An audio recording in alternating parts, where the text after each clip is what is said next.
எல்லாருக்கும் வணக்கங்க. இன்றைக்கி நம்ம ஜோ போல்ட்ரி ஃபார்மில் பார்த்திங்கன்னா ஒரு வித்தியாசமான வீடியோ.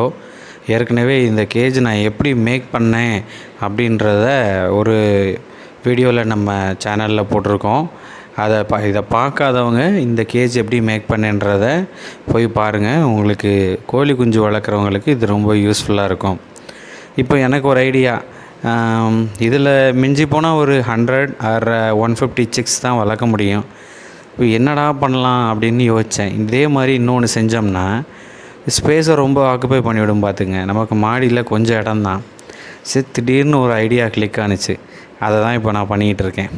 அதாவது இந்த 200 சிக்ஸு வளர்க்கக்கூடிய இந்த சாதாரண ப்ரூடர் கேஜை 400 சிக்ஸ் வளர்க்கக்கூடிய ஒரு பெரிய ப்ரூடர் கேஜாக நம்ம மாற்ற போகிறோம். அதை தான் இப்போ நீங்கள் பார்த்துட்ருக்கீங்க.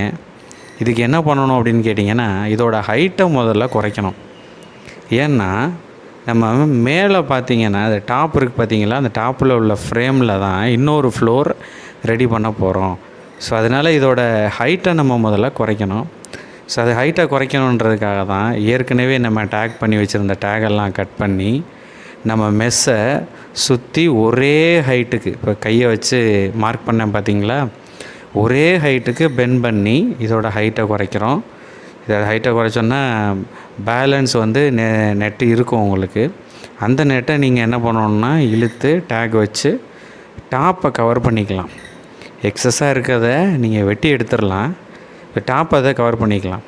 நீங்கள் கேட்கலாம், எதுக்கு நீங்கள் அதை ஹைட்டை குறைக்கிறீங்க, பேசாமல் அப்படியே அந்த இதில் டாப்லேயே நீங்கள் பேஸ்மெண்ட்டை வச்சு பண்ணிடலாமே அப்படின்னு. இல்லைங்க, இந்த கேப் எதுக்குன்னு கேட்டிங்கன்னா, மேலே ஃப்ளோரில் இருக்க சிக்ஸுங்கெல்லாம் தன்னோட எச்சத்தை போடும்போது கீழ் ஃப்ளோரில் இருக்க சிக்ஸுங்க மேலே அது போய் விழுகும்.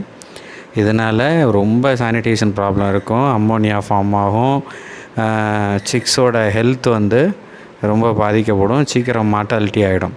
ஸோ அதுக்காக தான் இந்த கேப்பு எதுக்குன்னா, இந்த கேப்பில் நம்ம நியூஸ் பேப்பர் வச்சுருவோம். ஸோ நியூஸ் பேப்பர் சும்மா வைக்க மாட்டோம். நம்ம ஃப்ளெக்ஸ் இருக்குது பார்த்திங்களா, ஏதாவது விசேஷங்களுக்கு அடிப்போம் பார்த்திங்களா, அந்த ஃப்ளெக்ஸை ஒரு லேயர் ஃபஸ்ட்டு அது மேலே போட்டுட்டு அதுக்கு மேலே தான் நம்ம என்ன பண்ண போகிறோன்னா ஃப்ளெக்ஸ் வைக்க போகிறோம், நியூஸ் பேப்பர் வைக்க போகிறோம். இப்போ ஃப்ளெக்ஸை ஏன் ஃபஸ்ட்டு போடுறோம் அப்படின்னு கேட்டிங்கன்னா, இது வந்து ப்ரூடர் கேஜு, இது உள்ளுக்க பல்ப் எரியும், எனி டைமும் பல்ப் எரியும். ஸோ அப்படி எரியும்போது அதோட ஹீட் வந்து என்ன பண்ணோன்னா, நம்ம வந்து நியூஸ் பேப்பரில் பட்டு நியூஸ் பேப்பர் பர்ன் ஆக சான்சஸ் இருக்குது, அது டேஞ்சர். ஸோ அதனால் என்ன பண்ணுறோன்னா, ஃபஸ்ட்டு டாப்பில் என்ன பண்ணுறோன்னு கேட்டிங்கன்னா, ஒரு லேயர் வந்து ஃப்ளெக்ஸை போட்டுடுறோம். ஃப்ளெக்ஸை போடுறதுனால இன்னொரு அட்வான்டேஜ் இருக்குது. இந்த ஃப்ளெக்ஸ் என்ன பண்ணோன்னா, ஹீட்டை வெளியில் விடாது, ரிலீஸ் பண்ணாது, ஹீட்டு உள்ளேயே ஸ்டே இருக்கும் ரொம்ப நேரம். பல்பும் நமக்கு வந்து அதிகமாக எரியாது. ஏற்கனவே நம்ம பல்பு வந்து ஆட்டோமேட்டிக் தெர்மோஸ்டாட்ஸை செட் பண்ணி தான் போட்டிருக்கோம். அதனால் பார்த்திங்கன்னா உங்களுக்கு வந்து கரண்ட் பில்லெல்லாம் அதிகம் ஆகாது ப்ரூடிங்க்கு. சர்டன் டெம்பரேச்சர், நான் செட் பண்ணி வச்சுருக்க டெம்பரேச்சர் வந்து ரீச் ஆகிடுச்சுன்னா பல்பை தன்னால் வந்து ஆஃப் பண்ணிடும். அந்த மாதிரியான சர்க்கியூட்டை நான் வந்து இந்த 2 கேஜ்லேயும் போடலான்னு பிளானில் இருக்கேன். ஸோ இதுதான் இப்போ பார்த்திங்கல்ல, இதுதான் finishing stage. So first floor இப்படி இருக்கணும், செகண்ட் ஃப்ளோருக்கு இடையில கொஞ்சம் கேப்பு தெரியுதா உங்களுக்கு. ஸோ ஃபஸ்ட் ஃப்ளோருக்கு கீழே வந்து நீங்கள் நியூஸ் பேப்பர் போட்டுக்கலாம், இல்லை அஸ் யூஷுவலாக அது கீழே விழுந்து நீங்கள் பெருக்கி மண் வச்சு அது மேலே விழுந்து பெருக்கி எடுத்தாலும் சரி. இதுதான் கேஜு. இதோட நீளம் பார்த்திங்கன்னா 5 ஃபீட்டு, பிரெத்து வந்து 2 ஃபீட்டு, ஹைட்டும் 2 ஃபீட்டு வச்சுருந்தேன். ஆமாம், அதில் தான் இப்போ நம்ம குறைச்சிருக்குறோம், 1.5 ஃபீட்டாக குறைச்சி வச்சுருக்கோம். இது சிக்ஸு. இப்போ இந்த சிக்ஸை நம்ம கேஜை வந்து நம்ம ஹைட்டு குறைச்சிட்டோங்கிறதுனால வந்து கோழி குஞ்சுகளுக்கு டிஸ்டர்பாக இருக்காதா அப்படின்லாம் நினைக்காதீங்க. இந்த கேஜ்லேயே அப் டு 2.5 மந்த்ஸ் வரைக்கும், இல்லைனா அப் டு 3 மந்த்ஸ் வரைக்கும் நீங்கள் இந்த கேஜ்லேயே உங்கள் சிக்ஸை நீங்கள் வளர்க்கலாம். ஆமாம், இப்போ பாருங்கள், அடுத்த ஃப்ளோர் ரெடி ஆகுது. ஏன்னா நான் வந்து ஷூட் பண்ண முடியலை, வெயில் பயங்கரமாக இருக்கனால ஈவினிங் தான் வேலையை ஆரம்பிக்கிற மாதிரி இருக்குது. ஸோ அதனால் ஈவினிங் ஆரம்பித்ததுனால கொஞ்சம் ஷூட்டில் பிளர் இருந்தால் அட்ஜஸ்ட் பண்ணிக்கோங்க. ஆமாம், முடிஞ்ச அளவு தெளிவாக நான் காமிச்சிருக்கேன். ஸோ மேலே வந்து ஒரு ஃப்ளோர் ரெடி பண்ணணுன்னா அப்படியே நீங்கள் வலைய போட்டிங்கன்னா அந்த க்ரீன் மெஸ் வந்து தொங்கிரும் சிக்ஸோட வெயிட்னால். கீழே நம்ம எப்படி ஃப்ளோரிங் ரெடி பண்ணியிருக்கோமோ அதே மாதிரியே பழைய இரும்பு கடையிலேருந்து சின்ன சின்ன கம்பிகளெல்லாம் வாங்கிட்டு வந்து இருக்கிறதுலே ரொம்ப கம்மி சைஸ் 6 mm கம்பின்னு நினைக்கிறேன். ஆமாம், அந்த கம்பிகளை வாங்கிட்டு வந்து ஏற்கனவே வந்து 8 mm கம்பி இருக்குது மேலே. ஸோ அதுக்கு பேரலாக நம்ம இப்படி வச்சு அதையும் டேக்கில் தான் கட்டுறோம். ஒன்றும் இந்த கயர் கட்டுறது, இந்த கம்பி கட்டுறது இதெல்லாம் பெயின்ஃபுல்லான ரிஸ்கி ப்ராசஸ்லாம் கிடையாது. டேக் வாங்கிக்கோங்க. ஒரு பாக்கெட் வந்து 30 to 40 rupees வரும். ஸோ இந்த டேக்கை நீங்கள் என்ன பண்ணுறீங்கன்னா அப்படியே நீங்கள் ஃப்ளோருக்கு ஏற்ற மாதிரி நாட் பண்ணிடலாம். ஈஸியாகவும் முடிஞ்சிடும். சுருக்கு மாதிரி தான் அந்த டேகு. ஸோ இந்த ஃபஸ்ட் ஃப்ளோர் ரெடி ஆயிடுச்சு. இப்போ இந்த ஃபஸ்ட் ஃப்ளோர் ரெடி ஆனோடனே இது மேலே என்ன பண்ணுறோம், ஃபஸ்ட்டு பேஸ்மெண்ட்டுக்கு உண்டான அந்த க்ரீன் மெஸ்ஸை நம்ம வைக்கிறோம். ஆமாம், இப்போ பார்த்தீங்களா எவ்வளோ சைட்லேயும் போடணும். உங்களுக்கு வெர்டிக்கலாக மட்டும் இல்லை, ஹரிசாண்டலாகவும் உங்களுக்கு கம்பி போட்டிருக்கணும். அப்படி போட்டால் தான் அதை சிக்ஸோட வந்து வெயிட்டை தாங்கும் அது. ஸோ இப்போ என்ன பண்ணுறோன்னா பேஸ்மெண்ட்டுக்கு வலை நான் வாங்கி வச்சுருந்த வலை, அந்த வலையை வந்து அந்த எண்டில் டேக் போட்டு டைட் பண்ணியாச்சு. எந்த விதமான ஸ்ட்ரிங்க்கும் இல்லாமல் டேக் பண்ணிவிட்டு எடுத்து கீழே விட்டாச்சு. இப்போது அதுக்கு நம்ம சைஸ் தகுந்த மாதிரி கட்டரை வச்சு கட் பண்ணுறோம். இது கட் பண்ணிவிட்டு தென் நீங்கள் வந்து சுருக்கம் இல்லாமல் என்ன பண்ணணும் அப்படின்னு கேட்டிங்கன்னா ஒவ்வொரு டேக்காக அங்கங்கே வச்சு நீங்கள் வந்து நாட் பண்ணுற மாதிரி இருக்கும். இது வந்து டேக் உங்களுக்கு ஸ்ட்ராங், ஒரு பிரச்சனையும் இருக்காது. சப்போஸ் டேக் வந்து கட் ஆயிடுச்சு அப்படின்னா அந்த இடத்துல நீங்கள் வேறு டேக்கை வந்து ரீப்ளேஸ் பண்ணிக்கலாம் ஈஸியாக. அது அவ்வளோ சீக்கிரம் உங்களுக்கு வந்து டேக் கட் ஆகாது. அட்லீஸ்ட் ஒரு 1 year வரும்.